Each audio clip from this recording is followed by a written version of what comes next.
Alex. And I'm Tora. And I'm David. And this month we are beginning, I'd call it a premature Summer of Jojo, but with the weather we've been having in the Portland metro area, it's effectively summer now anyway, so I guess the weather is supporting this concept. Hey, I've already started grilling, so it's summer. Before we get started talking about the show itself, might as well just catch up and see what we've been doing. For starters, with our previous pick, Bocchi the Rock has inspired me to go, with things opening up, go buy tickets to concerts. Nice. Band Maid is going to be coming to the Portland metro area in August and will be playing the Crystal Ballroom. So I have already got myself a ticket in the floor area. So this is my first time seeing a concert. Well, it won't be my first concert. I'm going to see Final Fantasy Distant Worlds at the Schnitz next in June. But this will be my first time seeing a rock concert or anything like that since COVID. And also my first time seeing a concert in the Crystal Ballroom. So that's going to be fun. Yeah, it should be great. It's a nice venue. I think the last concert we went to was the Decemberists. Or was it Metric? It was a long time ago. No. Decemberists was definitely after Metric, just based on which Dresden book we had just come out that we were reading, waiting for the band to start. No. I think we saw Star Wars in concert after the Decemberists. So maybe that was our last one. Yeah. On the anime front, I started watching the newer Space Battleship Yamato, 2199. Ah, yes. Which, from what I understand, is basically just a straight shot-for-shot remake. Not quite. So, among other things, probably the big one is the original series, like, at a certain point, basically the episode where they have the last radio communication with Earth, with the exception of Yuki Sato, all the female cast drops off the series because the producers of the show said, well, wait a minute, you can't have women on a military spaceship because this was the 70s. Yeah, it's like, okay, so the men get uniforms and the women get essentially normal suits from Gundam, from the original Gundam. And I'm like, that's... Like, the first episode, I was like, okay, she hasn't changed out of her spacesuit. That's fine. And now everyone's on the bridge. And what? This is weird. Why? That's Leiji Masumoto character designs for you, pretty much. I am interested to see the live-action Space Battleship Yamato series, movie, rather. That is on my watch list, too. Because they attempting to adapt those costumes to live-action, while also they're, from the snippets I've seen, they're doing a very new Battlestar Galactica aesthetic. Like, they are very clearly influenced by the production design and some of the camera work stuff that was used for the new Battlestar Galactica television series. We say new, but it lasted longer than the original, and is generally more strongly thought of. True. I'll finish it eventually. The third season they killed momentum, and they killed my interest. True, but by comparison to, say, if they took inspirational cues from, like, Babylon 5 or the J.J. Abrams Trek, or I think that was out at that time. New Trek started in 2009, so I think right after Galactica ended. Yeah, so the Yamato live action movie would probably still been doing some production design, like in pre-production at that time. So they probably could have said, "Oh no, we're going to go for more J.J. Abrams Trek instead," considering Space Battleship Yamato does definitely take some cues both from Star Wars and Star Trek in certain respects, as far as like the original series. Yeah, it's one of the few fairly hard military sci-fi animes. Well, not one of the few, one of the first, I should have said. Yeah.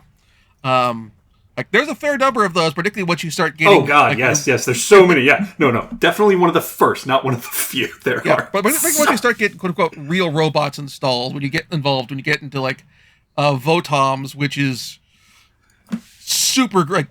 And anything with Ryosuke Takahashi, I think is his name, the creator of Votoms.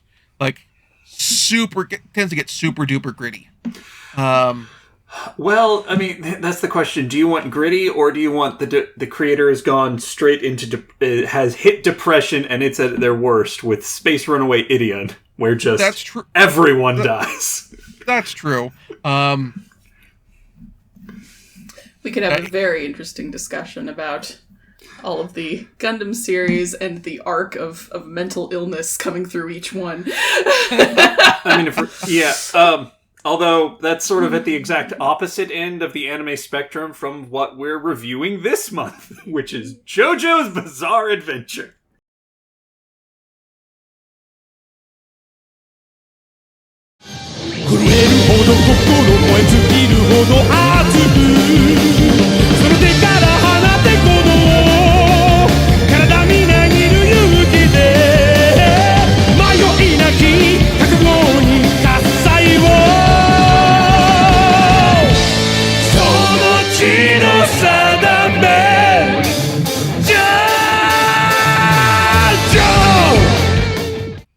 Specifically, we're covering the first season, which adapts the adapts the Phantom Blood and Battle Tendency arcs. We'll be covering the first half of Stardust Crusaders next month. And so, quick question. So, did you watch this subbed or dubbed? We watched it dubbed? We watched it dubbed with the subtitles on.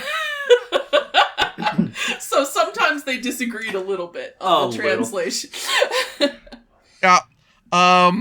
So this is... Yeah, we watched it on Netflix. Correct. Yeah. I watched it subbed on Netflix just because we also tend to disagree a certain degree on the translation with the Japanese audio. For example, the first of the Pillarmen in Battle Tendency is localized into English as Santa Viento. But it's Santana because they're all musicians. Everyone in the show is named after a musician. Yeah, and it's always interesting to see what characters where they keep the names of the musician or music group intact and which ones they don't. Right? Yeah. Who's making these decisions? Like Dio, like they keep Dio. I expected that. Not surprised by that one. Not only do they keep as like this passing character. I don't know if he plays a larger role in the manga, but as a passing character at the tail end of Phantom Blood, you have the priest Styx, who is name is spelled like the band. Mm-hmm. And then on the other hand, you have Robert E.O. Speedwagon. Yep, Robert E.O. Speedwagon. But also thinking like Goggins and I forget they get localized as in Battle Tendency. With Loggins and Messina. I forget who they get localized as in the English version. No, it was just, it was Machina in the dub. Okay, but named of course after Kenny Loggins and Jim Messina. Yeah. Sorry, AC/DC. Yep. AC/DC and Cars. And Cars. Wham, which was localized as Wamu, but it's Wham. It's Wham. It's Wham. It's also interesting, like me rewatching this now, because after this, after I watched it the first time, but before I rewatched it this time, I had watched the first season of Bastard, on Netflix, which you have to pronounce the exclamation mark. It's important. Of course it's And important. that If is- it wasn't, it wouldn't be there. Exactly. Which is a sort of fantasy, not sort of, a very fantasy series, swords and sorcery inspired. And it like JoJo is a work where you can tell what musicians and artists the writer is listening to by the references he puts in the music, references he puts in the work. And like in Bastard on Netflix, they just don't care. Like, they don't bother changing the localization names or anything like that. Like, the kingdom it's the kingdom of Metallica. The casting the spells like Halloween and Ride the Lightning and that sort of thing. It's very much a, we don't care if any of these heavy metal bands, including the infamously litigious Metallica, sue us. We have Netflix money. Yep. And So this we is can this is an interesting thing to look at, because I kind of feel like this way of making media where you basically just throw out references to everything you love and wait for people who also love it to just join you is a very modern concept. And yet JoJo's is quite old, right? It goes back to The 80s. The 80s. Yeah, like the two arcs of the manga that we're covering right now, like covered in the storyline, Phantom Blood and Battle Tendency, are go through 1987 through 1989. And these are like the other aspect of JoJo's, which is you can tell also what shows and movies the creator Hirohiko Araki is reading and watching, based on the references that's being made in the work. Like, these two seasons are probably the most, like, Phantom Blood is just strictly horror in a lot of respects. Oh, yeah. Battle Tendency has a lot of horror elements to it. It's a bit less so, but it still has very significant elements of horror. And you can tell, okay, like for Phantom Blood, Araki is watching Hammer horror films. He's watching kung fu movies from Hong Kong and Taiwan, particularly stuff of like the supernatural, of the like Mr. Vampire, Close Encounters of the Spooky kind of campy martial arts horror things. So he's watching those, and he's mashing them all together to make this campy. Oh, also, and he's watching David Cronenberg stuff, because we start getting stuff like characters like trying to grab hold of people by their like arteries and that sort of thing, all sorts of weird body horror stuff. And so you have all of those elements in there. And then when get into Battle Tendency, I don't know when Saint Seiya started running. I actually need to look this up. Oh, Saint Seiya, that is. Because we have the Saint Seiya manga now available in the Shonen Jump app, so I've kind of been slightly perusing that. And like there's a portion of the training arc. Ooh. It started in October of 86. Okay, so yeah, it's a little before JoJo starts running. And important to mention, both of these were running in Weekly Shonen Jump. So they're in the same magazine. So this is definitely a case of like Araki's probably picking up Shonen Jump, looking at the polls and that sort of thing, and seeing what his contemporaries are doing. Well, 86, that's also when Dragon Ball's running. Yeah. So. But like I'm particularly thinking here of like Saint Seiya. When like even like the very first chapter has some of like the spectacular, over the top training montage storyline things where you have to, where it's successfully accomplish this training, and you will either get stronger and accomplish this training, or you will just die. Right. It will just succeed or die. Yeah. And this comes up in Battle Tendency, so I could see like Araki going like, doing this kind of thing doesn't fit with what I'm doing in Phantom Blood, but this is a good concept. I'm going to file this away for later. And certainly lots of other people have done the same thing over time. I remember seeing this much later in Bleach, for example. I think what makes it so compelling to me as a Western reader is that I am picking up on all of these Western influences. You got gothic horror with the vampires, you have fashion references, and of course you have Western music references, and I'm getting all of that. But there are also things that make it uniquely Japanese, that make it different from anything else I've ever seen. And I think it's important to mention that JoJo is kind of its own beast in a way. It's very different from anything I've ever seen. Although it reminds me of a lot of different things, it is very much its own thing, and I think that's a big part of its enduring popularity. Yep. It also helps that like JoJo has had a long it's still running, and it's like had a long lasting influence on lots of other manga creators and that sort of thing. So we. Like I remember when the show started running and paying attention to sort of anime social media and anime message boards and that sort of thing. Like the recurring motif was that was a JoJo's reference. Yeah. With the discussion as they're seeing all this stuff before. I do need to mention this. This comes up with sort of a recurring motif throughout this. There is cruelty to animals in the JoJo Bizarre Adventure storyline. Like, in multiple portions of the arc, of the stories we're covering today, this will come up again in later storylines. I remember this is a thing where, when, with the discussion of Guardians of the Galaxy Volume 3, of people saying, hey, word of warning, bad things happen to animals in this movie. Good to know. For people who are, people who are sensitive to this, Araki, bad things happen to animals in JoJo's Bizarre Adventure.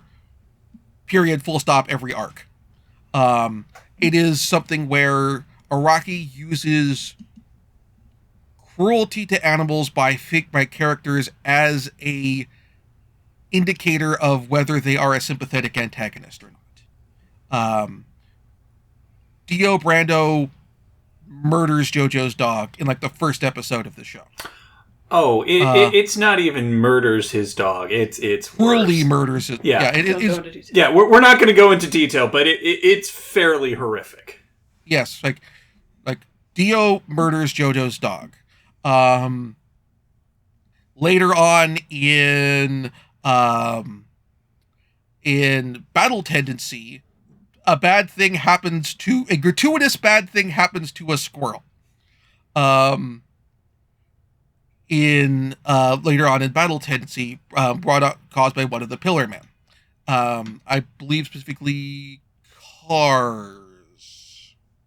Generally speaking, if someone's doing something terrible, it's probably Cars in Battle Tendency. Fair. Not to say that all the villains aren't bad, but like most of them at least have sort of this weird code of honor thing. There is a very interesting tendency for the villains in this show to be either completely irredeemable or on some sort of spectrum. Like at the ally end of which you have von Stroheim, who is a very interesting character, and then you go up to like Wamu, who is definitely bad, but again has that code of honor. Yeah, very much. Yeah, with Wamu, it's very much, in another life, you and I could have been friends. Yeah, like Wamu, I feel like when we're introduced to him in Italy, we're introduced with him killing 2 drunk drivers and saving a cat or other animal from 2 drunk drivers, and then also killing those 2 drunk drivers by cutting off their hands so that they go crash into a building or light post and their car explodes. Yeah. But I think the characterizations are generally really good. And I mean, you want your characters to be on a spectrum. It's okay to have one or two really irredeemable, unrepentant villains to add to the fantasy aspect and give you someone to root against. But then everybody else is like a full character, they have differing reactions to things based on differing aspects of their personality, which feels realistic. Yeah. Even though, like, some of them get very limited screen time, you still get a sense of, okay, this is what they're about, you know? Yeah. And that's just efficient writing, efficient characterization. Yeah. Okay. Worth noting for the characters is that it's called JoJo's Bizarre Adventure, and it's a series of different characters, all of whom are from the same family and have the same nickname of JoJo. The first one was Jonathan Joestar. Yeah, Jonathan Joestar, and then the second JoJo we encounter is his grandson, Joseph Joestar. Yes. And they're different, and that's great. Honestly, they are totally different characters, despite looking so very similar. Yeah, like this is like probably like one of the other big influences here from a long-term like wide anime influence standpoint is this is like the first Shonen Jump multi-generational saga. Oh. Arguably without this, we don't have Dragon Ball making the leap from Goku to Gohan. We don't get the leap from Naruto to Boruto. Despite how much Toriyama really tried to make that leap stick. Yeah. Goku's story is over. This is Gohan's story. But Goku's popular, so you need to have Goku. Yeah. Like we don't get we don't get it doesn't stick.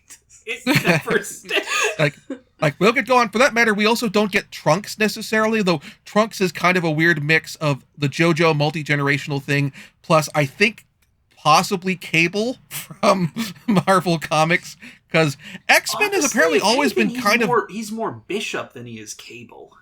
That's true. Like he's got like X-Men has a remarkably significant degree of popularity in Japan, like all the Marvel, like all the superheroes and stuff. To all of our listeners, if you have a chance, go check out the Japanese intro for the 1990s X-Men cartoon. It is like the English one's really, really good. Do not get me wrong. I love the work of Ron Westerman. The Japanese one is extra. It is so beyond. It is straight 90s anime, and then it goes into a very Western. They turn it for a Western show. I don't know why they did it, but it's amazing. Yeah. But yeah, with the multi-generational thing, apparently like this was kind of part of the concept from the beginning. I'm perusing Wikipedia on this and like doing some background research, and one of the things is apparently Araki took a significant influence from East of Eden for the kind of for like the long-standing feud between families. So in this case, it'd be the Joestar and just Dio and his vampire family, and then also Roots by Alex Haley. In terms of the long-term multi-generational thing, although multi-generational epic there, yeah. Yeah, although little of the racial less than zero, like a little bit of the racial politics of Roots come in, but not really. It's not in JoJo. It's not really the racial politics. It's because Phantom Blood, the thing that starts it off, is set in England. There is definitely some class. Yeah, there's classism. Like, yes. Yeah, there's some classism. We get a little bit of depiction of institutional racism at the start of Battle Tendency when we're introduced to the supporting character of Smokey. I was worried. Yes. When I saw this character appear, I was very nervous. Yeah. And like Smokey is like the main African American character in the story at this point. He is he's handled pretty well. He is basically kind of for the battle tendency, battle tendency, he's basically kind of our initial proxy for Speedwagon. And that Speedwagon, when he's introduced in the Phantom Blood arc, my quick explanation. Actually, we should probably do some quick background stuff to explain the plots of each of these arcs, so we don't confuse people too much. Yeah, we should definitely cover the story so people aren't super confused. Okay, so as we're about 30 minutes into the episode, this is JoJo, you guys. There's so many tangents. Yeah. So, summarizing from the further summary on Wikipedia, Phantom Blood. Our story begins in late 19th century England, following Jonathan Joestar, the young son of a wealthy landowner, and Dio Brando, the son of basically kind of a scumbag. An absolute scumbag. An absolute scumbag from London. Dio's father attempted to rob a carriage accident which had where Jonathan's father was at, and Jonathan's father interpreted it as a rescue attempt, and pledged to take. Basically, he pledged, if you ever need help, just ask me and I'll give it to you. Yeah. If you ever need help, just come to me. And this leads to, after Dio's father dies by Dio's hand. Yeah, slow poisoning. To make me think he was just sick. Yep. Dio comes to the Joestar household and is adopted by Jonathan's dad as Jonathan Joestar's stepbrother. And Dio attempts to usurp Jonathan's place in the family and claim the family fortune. Things go sideways, and so Dio uses a ancient stone mask that from an archaeological dig in Mexico to turn himself into a vampire. Jonathan Joestar manages to overcome him, but not permanently, so he is trained in the somewhat martial art of manipulating Haman or ripple energy by the Italian martial arts expert Zeppeli. As in like Led Zeppelin. Yeah. And they eventually overcome Dio, and Jonathan Joestar and his beloved go on their honeymoon to America. But alas, Dio has one final plan along with his sidekick. Sidekick who is very yellow peril. Yeah, very yellow peril. Wang Chung. To attempt to basically restore Dio to life by sticking his head on Jonathan Joestar's body. And Dio and Joestar are seemingly killed in the conflagration of the boat, which destroyed the process, but a young girl and Jonathan Joestar's wife, Irina, managed to escape. His pregnant wife. Pregnant wife. It does not say that she is pregnant at this point, but yes, it's pregnant wife. But no, the fact that it immediately switches to a grandson implies that there was a baby on the way. Fair. Now, if you're shaking your head and thinking, wait, what? Yes. That is normal. But it all holds together better than you might think. This show throws things at you so fast, but they do stick. Yeah. It's like, wait, what? I mean, I get it, but that was okay. Fast forward to 1938, and Jonathan Joestar's grandson, Joseph Joestar, who is living in traveled to New York City with his grandmother, Irina, and where he is attempt is made on their life by one of the friends of apprentices of Jonathan Joestar's mentor, Straight. The other one, Dyer, tragically passed away during the previous arc. Where Straitso reveals that the forces that created the mask are still at work, and that they are involved, and that someone who's seeking out for them has been Jonathan Joestar's ally, who we didn't mention much because he's basically just exists to do color commentary in the first arc. Richard E.O. Speedwagon. Yeah. I love Speedwagon. Speedwagon is like a flamboyant member of a London gang, and then he meets Jonathan Joestar, and he is immediately just ride or die for this man. And by extension, his entire family. Forever.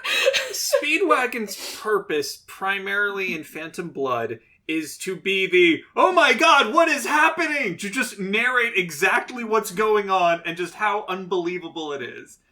And he does a great job. I mean, he does a good job, but it does sort of, it can take you out a little in that this is very much he's telling, not showing. Yes. Yeah. Which I So- understand more in the manga when, because it's static images, it can be a little hard to interpret what's going on at times. But in animation, it's a lot less forgivable. This is true. In Battle Tendency, I mentioned about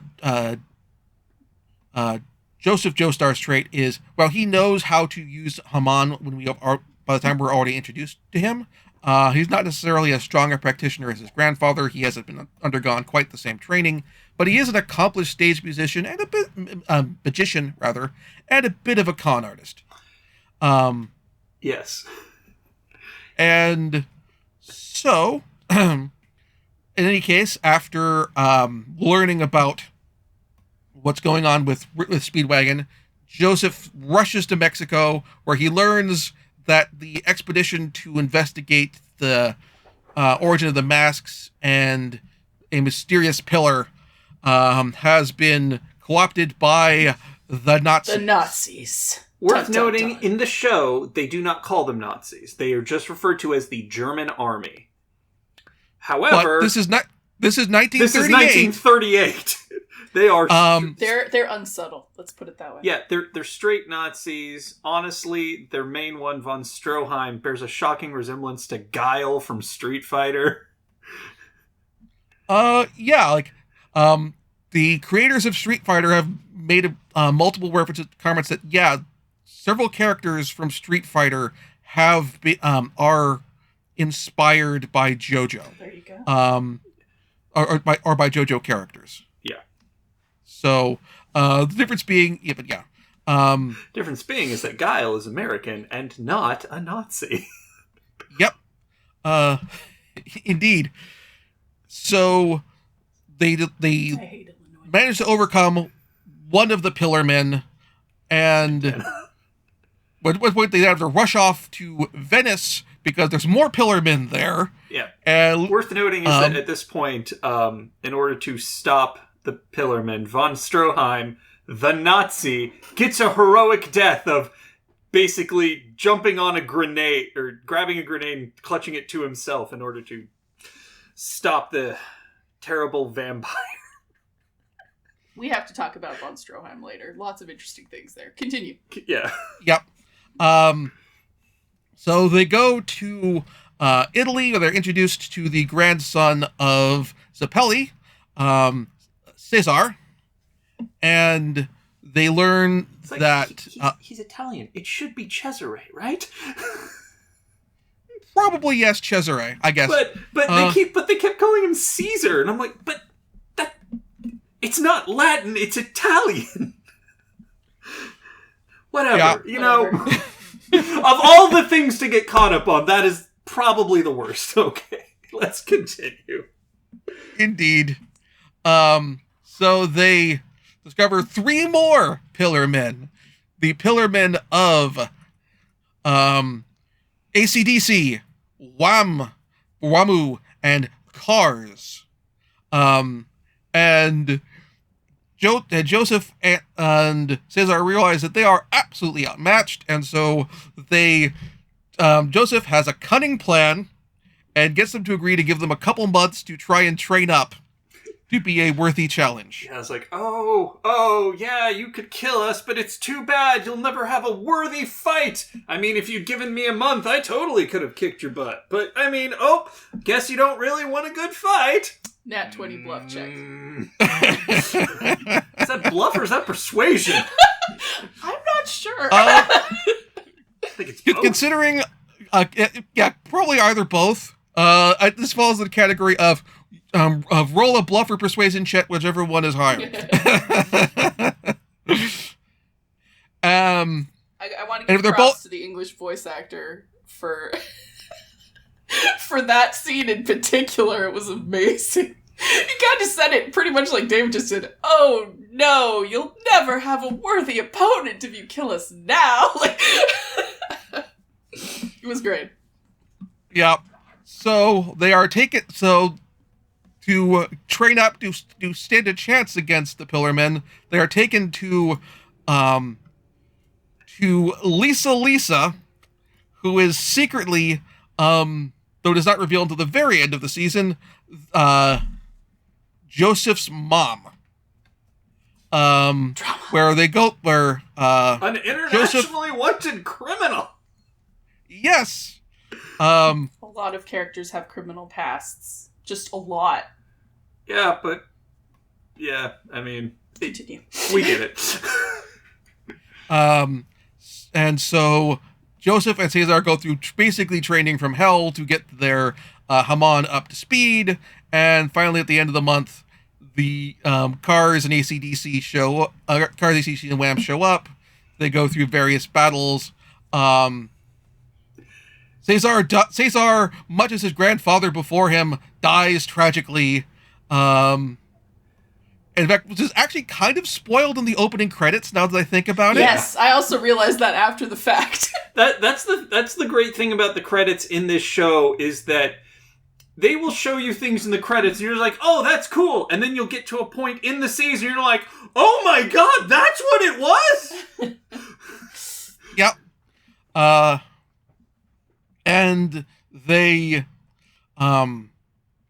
eventually overcome overcome AC/DC and Wham, at which point, however, Cars manages to put a plan together to obtain the Red Stone of Asia, spelled AJA, like the album by Steely Dan. And so they have to chase after it to get that. Cars manages to turn himself into the ultimate life form using the stone and a mask, but through the heroic arrival of the German army. Yes, and the German army Foundation. And the Speedwagon Foundation. They are able to, and some very careful use of Joseph's final ultimate technique of run the hell away. They are able to get Cars to a volcano where he is shot into space, and where he will be left adrift until at whatever point that Araki decides to turn this into a science fiction series and have him get found and thawed out. Also, there's a chariot death race. A proper circus. Yep. So with that quick synopsis out of the way, super quick because this show. Yeah, that like it's packed. Yeah, full of I mean things. we brushed over all sorts of stuff. Strom is now a cyborg. With superior German engineering. Yeah, superior German engineering. Yeah, like I brushed over so much stuff. Like Stroheim's increasingly becoming more and more cybernetic over the course of the series. As he fights more and more Pillarmen and loses every time. Never loses his sense of superiority, though. I rushed over the chariot race, which is very much has that vibe of Araki watched. Finally got a really good VHS copy of Ben-Hur and decided to watch that. Mm-hmm. Amazing.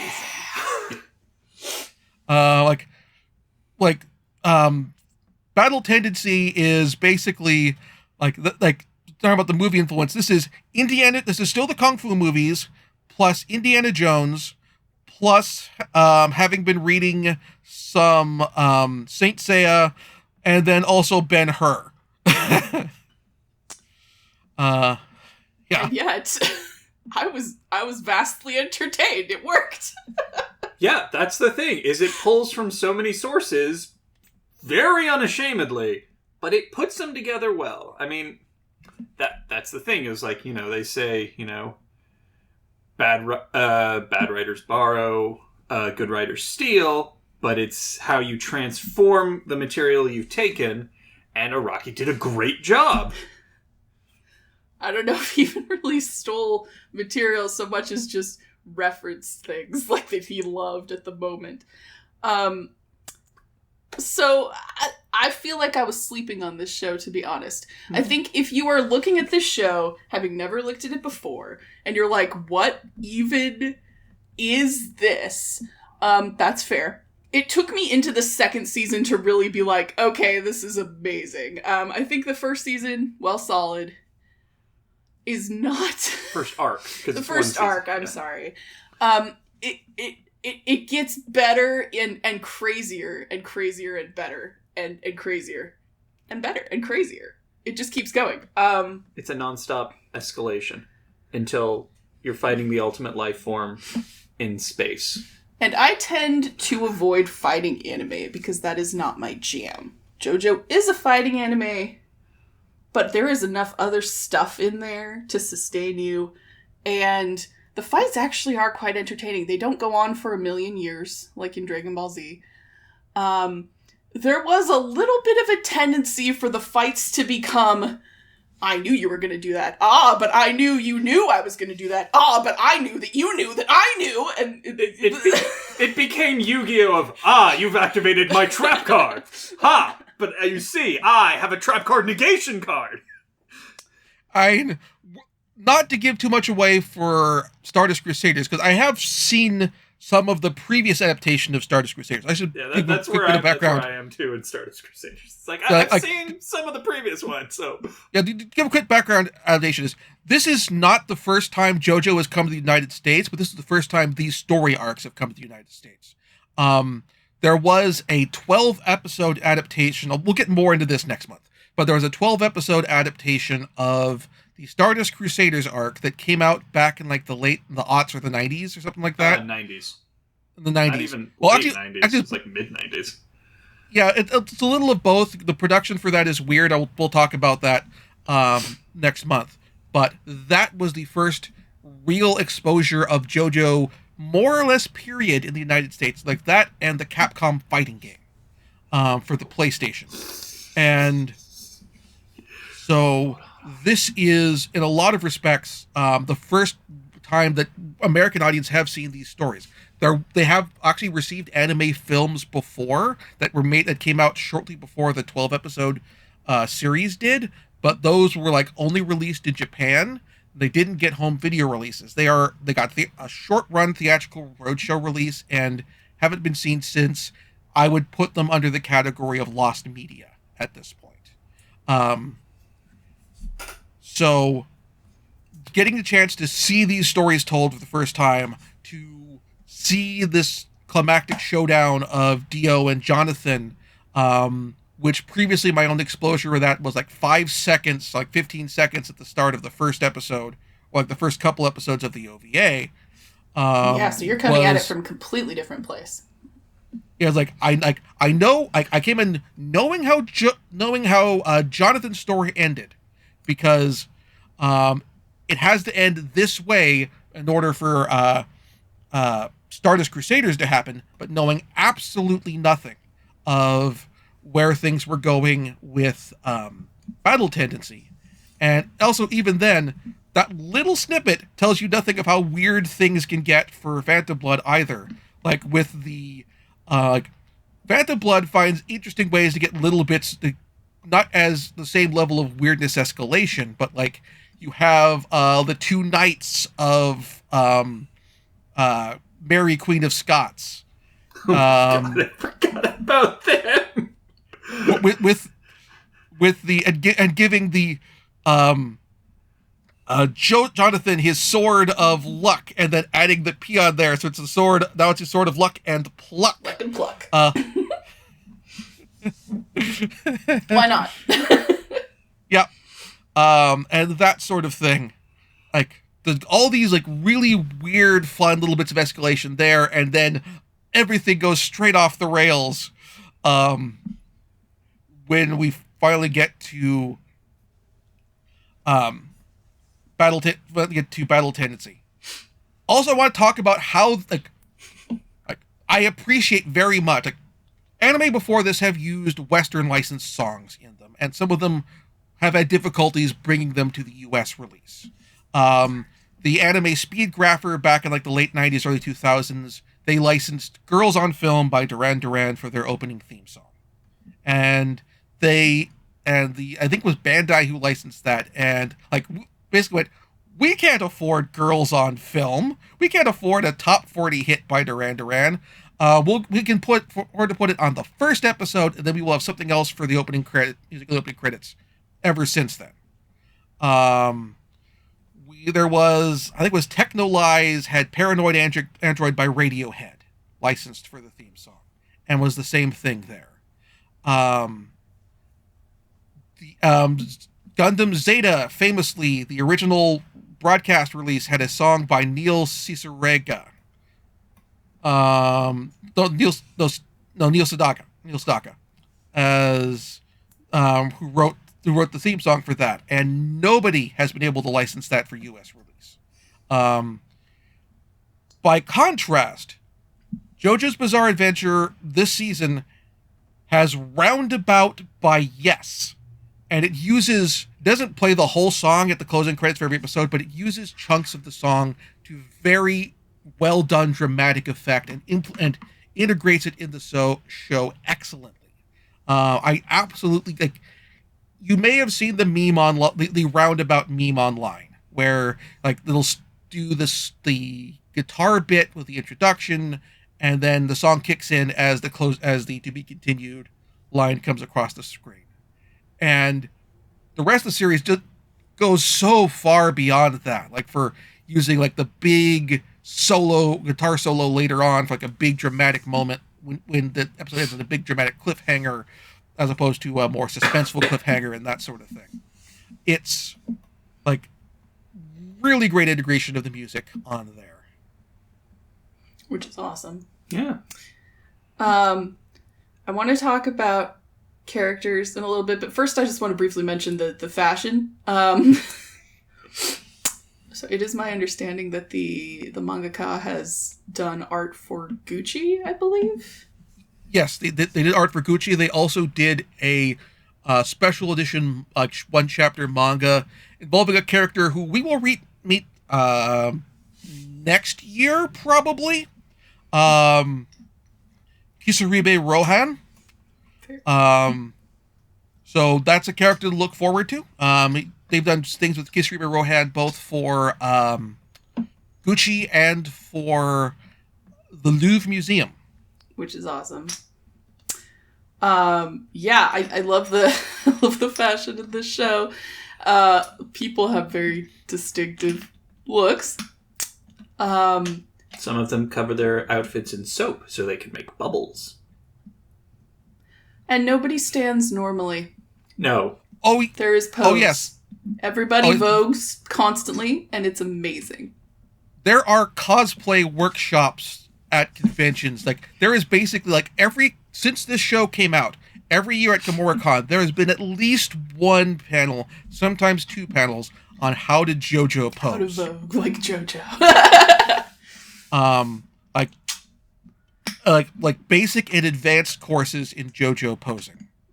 Respect it the hell is. Out of that. Yeah, like this, this takes the level of cosplay craft from beyond just making the costumes, but also these characters have very distinct poses, and trying to figure out the body language to match those poses is impressive.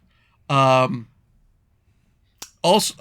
we talked about the English dub earlier. I did not listen to much of the English dub for Battle Tendency. I did listen to some of the English dub for Phantom Blood. Johnny Young Bosch is the voice of Jonathan Joestar. He does well. I don't know if Johnny's listening to this or not. This is not shade. But I will say Johnny Young Bosch's aptitude at a British accent is to a degree comparable to that of Keanu Reeves and Bram Stoker's Dracula. I disagree, I gotta say. I think he's more Kevin Costner and Robin Hood, Prince of Thieves. No one can keep an accent in this show. No one. I don't know if this was a direction thing, because Johnny Young Bosch is he is a prolific voice actor. We've done him tons of times. I don't think I've heard him do an accent before, but no one on this show can keep an accent.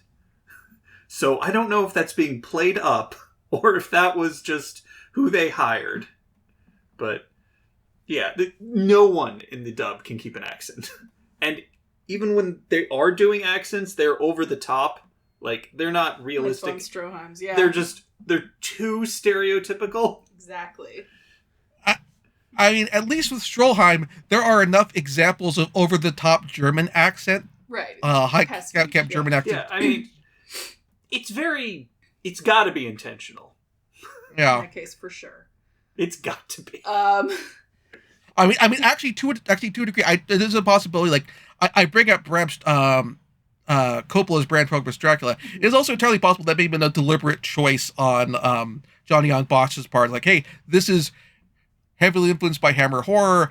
Also, probably like Coppola's Dracula wasn't out then, but I'm getting vibes of that with this, so I'm going to lean into the Keanu accent here, rather than trying to play the accent straight. I have to say, it didn't bother me. It did feel like just part of the vibe. Yeah, it was. It's not the kind of thing that took you out, but it still was noticeable throughout. Yeah. Much like the fact that the colors change as the mood does. You can tell that the creator had a lot of fun going from one era to another. In the one-time jump that I've seen so far, I understand more are coming. But you get to go from, like, Victorian England street fashion over to 1930s New York. And he pulls in other influences as well. I would not say that the fashion is typical of the time period. I would say it is inspired by and influenced by the time period in which the stories are set. But he very much does his own designs, which I enjoyed. I love the fact that, gosh, how do I want to say this? There are qualities to the fashion and to the voguing and to the over-the-top expressions of emotion that in America our stereotypical culture would code as feminine, but the male characters are allowed to have because they're full characters. And I've always felt that Japanese media was better at that than American media, at allowing male characters to be full people. And so I always appreciate that when I get to see it. Like, that was me trying to say that carefully. I hope you guys know what I meant. Without trying to be offensive to anybody. Yeah, like, that makes sense, because also, like, you have the characters here who are, like the Joestars, both of our JoJos emote a great deal in a variety of different ways. From grief to supreme overconfidence, to heavy machismo, and I think to a certain degree, actually the build kind of helps to that for an extent, because like probably like the other influence I'd say had a bit of an bit of like visual influence here. Fist of the North Star, like, I mean, the Joestars are built like they are a more expressive, softer, emotionally softer Kenshiro in terms of just the massive muscular build. Jonathan Joestar looks like he could crush a pumpkin between his thighs. Everything about them is just extra, right? They're extra big, they're extra emotive, and I like that for them. I do think it's interesting, the trend for fridging, I guess you would call it, because Caesar does kind of get fridged for JoJo's, I guess, progression there, although you get the sense that he would have gone there on his own without Caesar dying. Yeah, same with both of the Zappellis get basically fridged. Yeah, that family did. So there's this notion of like recurring roles through the generations as well, a little bit. But Yeah, I think generally the characters are done well enough that even though the tropes are present and they are obvious, as is inevitable in media, I just want to say that. Tropes aren't bad. Tropes aren't bad. They're, yep. You do enjoy and empathize with most of the characters. I was a little distressed by the end of Battle Tendency to find myself really rooting for von Stroheim, who is coded from the very beginning as a bad person doing bad Nazi things, and yet, like Jojo, you can't help but kind of have a grudging respect for this dude and his commitment to the bit that he is doing. Yeah, so you get to the end there, and I was like, did von Stroheim make it? He made it? Okay, cool. Yeah, but as the Where Are They Now shows, he died in the Battle of Stalingrad. I'm okay with that. Stalingrad. Yep. Like, also, speaking of the Where Are They Now, weird bits of geography is on here with Smokey being elected mayor of his home state of Georgia. That's interesting. That's that's not. No, I mean, good optimism on you. That's as optimistic as Jonathan Joestar himself.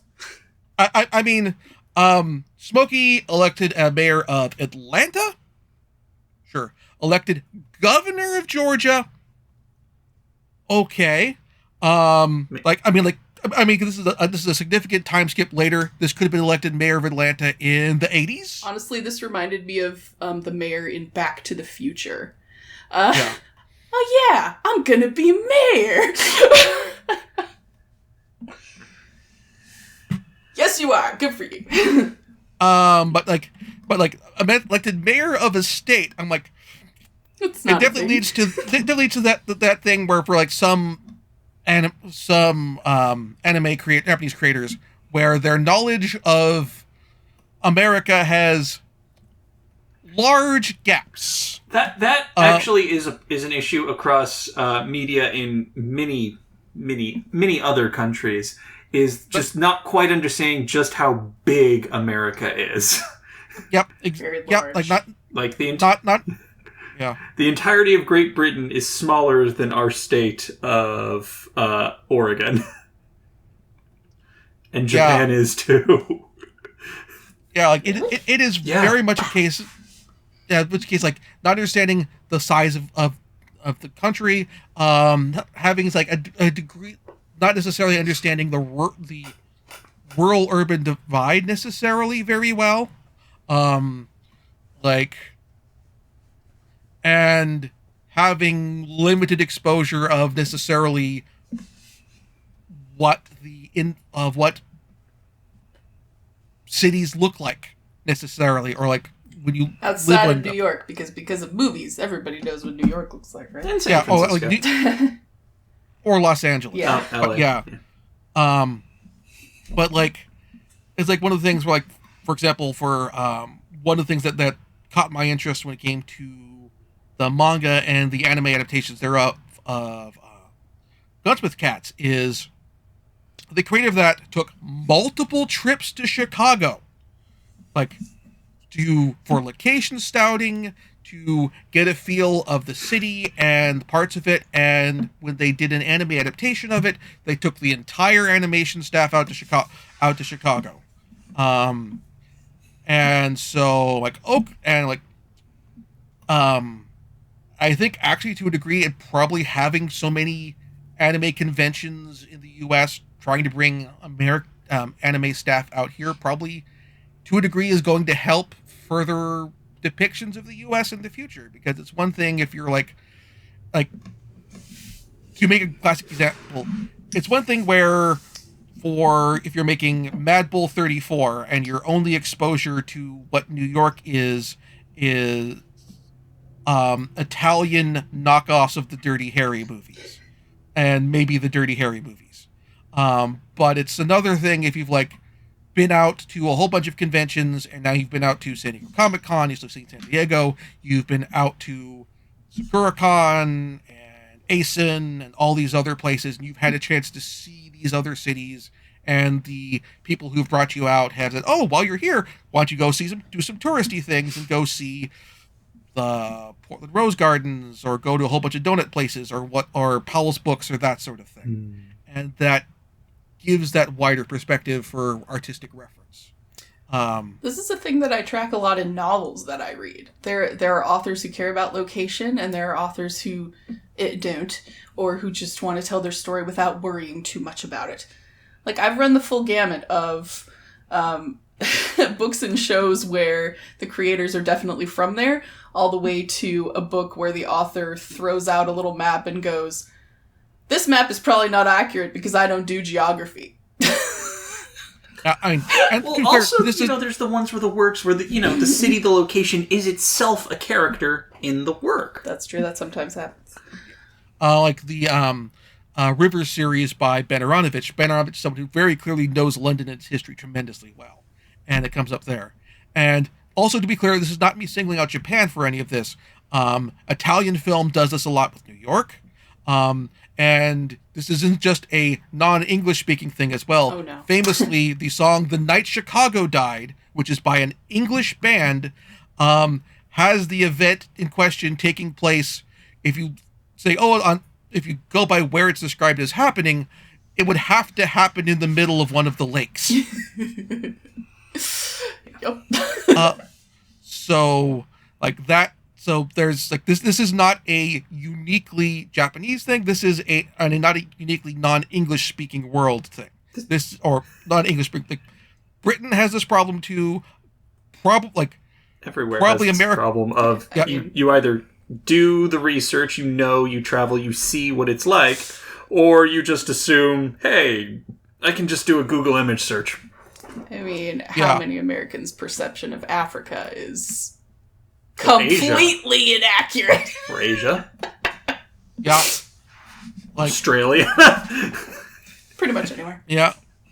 Yeah, like with the depiction of England here by Araki is also not necessarily particularly accurate either. It does have this the very vibe of England looks like the backlot sets at the Hammer Studios.